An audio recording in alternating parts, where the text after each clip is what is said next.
Hello guys, my self Himanshu Dhawan. और आज इस वीडियो में एक कमेंट जो जनरली क्वेश्चंस की तरह हमारे पास आता है, और वो क्वेश्चन है कि सर वेरिकोसील हो गया, अब तो मैं कंसीव ही नहीं कर पाऊंगा, अब तो मैं बाप ही नहीं बन सकता, अब तो मेरे को दिक्कत हो जाएगी, मेरे स्पर्म काउंट कम हो जाएंगे, आगे जाके मैं बांझपन का इलाज कराऊंगा। मैं बहुत सारी अलग अलग चीज़ें ऐसी मेरे पास कमेंट्स आते रहते हैं, और ऐसी क्वेरीज नॉर्मल क्लिनिकल प्रैक्टिसेस में मैं सुनता रहता हूँ। तो मैं आज उसी का एक आंसर देता हूँ।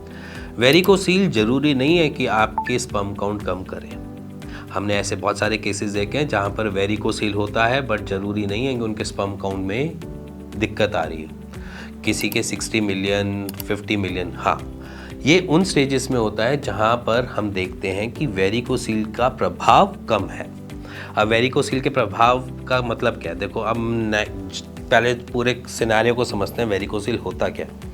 वेरिकोसील बेसिकली आपकी स्क्रोटम से आने वाली वेन्स में ट्रबल आना, वहाँ पर वो उसका वेन्स का फूलना कॉज बाय आपके ब्लड पूलिंग की वजह से, ब्लड के रुकने की वजह से, ब्लड का इकट्ठे होने की वजह से, जिसकी वजह से आपकी वेन्स की वॉल ख़राब हो जाती है, और वो उस वॉल्स को ख़राब कर रहा होता है जो आपके ब्लड को ठंडा करके भेज रही होती है। समझे? अगर आपके स्क्रोटम का टेम्परेचर 35 डिग्री से ऊपर बढ़ेगा तो आपकी फर्टिलिटी हैम्पर होगी। अगर इन्हीं वेन्स में, मल्टीपल वेन्स में ऐसी दिक्कत चालू हो जाएगी तो वो खून ठंडा भेज ही नहीं पाएगा, जिसकी वजह से आपको एक सबसे पहला इम्पैक्ट फर्टिलिटी का आता है, जहाँ पर हमारे स्पर्म काउंट को एक प्रॉपर टेम्परेचर चाहिए होता है, और वो अगर नहीं मिलेगा तो वो डेड की श्रेणी में पहुँचते जाएंगे। समझे? अब इस टेम्परेचर का मॉड्यूल जो है वो अपने आप ही स्क्रोटम तैयार करता है, ठीक करता है, कॉन्ट्रैक्शन और रिलैक्सेशन पे काम करता है। अगर वो कॉन्ट्रैक्शन और रिलैक्सेशन नहीं हो रही है ढंग से, सिर्फ और सिर्फ रिलैक्सेशन स्टेट पे है, तो आपकी फर्टिलिटी हैम्पर थोड़ी बहुत हो सकती है। ये एक दिक्कत है। अब यहाँ पर वेरिकोसील वहाँ पर कहाँ पर परेशान नहीं कर रहा, जहाँ पर उसकी कॉन्ट्रैक्शन और रिलैक्सेशन अभी सही से काम कर रही है, बट वेन्स अभी कुछ उनमें से परेशान कर रही है, जो दिक्कत आ रही है। बस वहाँ पर हम देखते हैं कि स्पर्म काउंट में कुछ भी ऐसी दिक्कत नहीं देखने को मिलती। जहाँ पर वेरिकोसील में कॉन्ट्रैक्शन और रिलैक्सेशन ढंग से नहीं हो पा रही है, वहाँ पर फर्टिलिटी इश्यूज आ जाते हैं।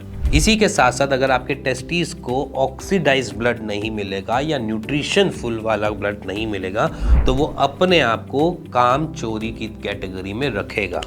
जैसे कि अगर मेरे को खाना नहीं मिलेगा तो मैं लेथार्जी फील करूँगा, मैं खुद से इरिटेट रहूँगा, परेशान रहूँगा। जो मेरे को फूड एनर्जी देता है वो उस एनर्जी को मैं नहीं ले रहा, जिसकी वजह से मेरी बॉडी थकावट, लेथार्जी, कभी कोई ट्रबल, काम करने का ना मन करना और मूड स्विंग्स जैसी दिक्कतों से मैं भी फेस करूँगा। उसी ही श्रेणी में चले जाते हैं आपके टेस्टिस, जब उनको ऑक्सीडाइज्ड ब्लड नहीं मिल रहा होता, न्यूट्रिशन रिच ब्लड नहीं मिल रहा होता, जिससे वो अपनी एनर्जी कंज्यूम करें, जिसकी वजह से हम कहते हैं कि फर्टिलिटी इश्यूज आ सकते हैं। अब बेसिकली क्या होता है कि हमारे ब्लड कैरी कर रहे होते हैं न्यूट्रिशन, जैसे कि जिंक हो गया, आपका जो नेचुरली हम देखते हैं कि B12 हो गया, विटामिन D हो गया, इन सारी चीज़ों की रिक्वायरमेंट हमारे टेस्टिस को पड़ती है। अगर वो टेस्टिस रिक्वायरमेंट उससे नहीं ले पा रहा जो स्पर्मेटोजेनेसिस को मिलनी चाहिए, अगर वो चीज़ नहीं मिल पा रही है, तो हमें फर्टिलिटी इश्यूज आ सकते हैं। तो एक बात समझना कि अगर वेरिकोसील है तो फर्टिलिटी इशू आज नहीं तो कभी थोड़े टाइम बाद इश्यूज आ सकते हैं। वेरिकोसील को अगर आप आज से ही ठीक करना स्टार्ट कर देते हैं तो ये चीज़ें आपकी थोड़ी थोड़ी प्रॉब्लम्स कम हो जाएंगी, और खुद से ही वो आपकी फर्टिलिटी को हमेशा तक सही संभाल के रख सकता है। मैंने कुछ एक्सरसाइज बना रखी हैं इसके रिगार्डिंग, आप उनको फॉलो करते रहो। साथ में थोड़ा सा डाइट में परिवर्तन लाना पड़ेगा और लाइफस्टाइल थोड़ी सी चेंज करनी पड़ेगी, जिसकी वजह से आप अपने इस वेरिकोसील के साथ साथ अपनी फर्टिलिटी को सही स्टेबिलिटी की तरफ ले जा सकते हो। अदरवाइज इसका ट्रीटमेंट अवेलेबल है।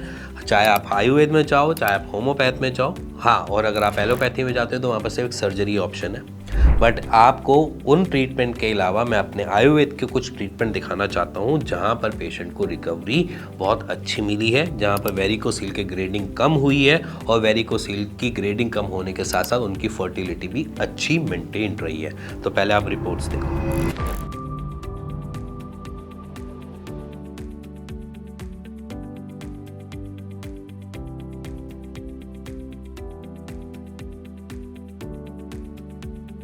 रिपोर्ट्स देखकर एक चीज़ तो पता चल गई कि वेरिकोसील रिकवर होता है विदाउट सर्जरी, और इसी के साथ साथ आपकी फर्टिलिटी में भी पूरी हेल्प करता है कि बेकरार रहे। इसका मतलब ये है कि आपके पास ऑप्शन अवेलेबल है कि जहां पर आप अपनी फर्टिलिटी ना खराब होते हुए थोड़ा सा टाइम देकर अदर पैथीज को आप अपने वेरिकोसील से रिकवर हो सकते हो। इसी के साथ मिलेंगे नेक्स्ट वीडियो के, तब तक good bye and take care.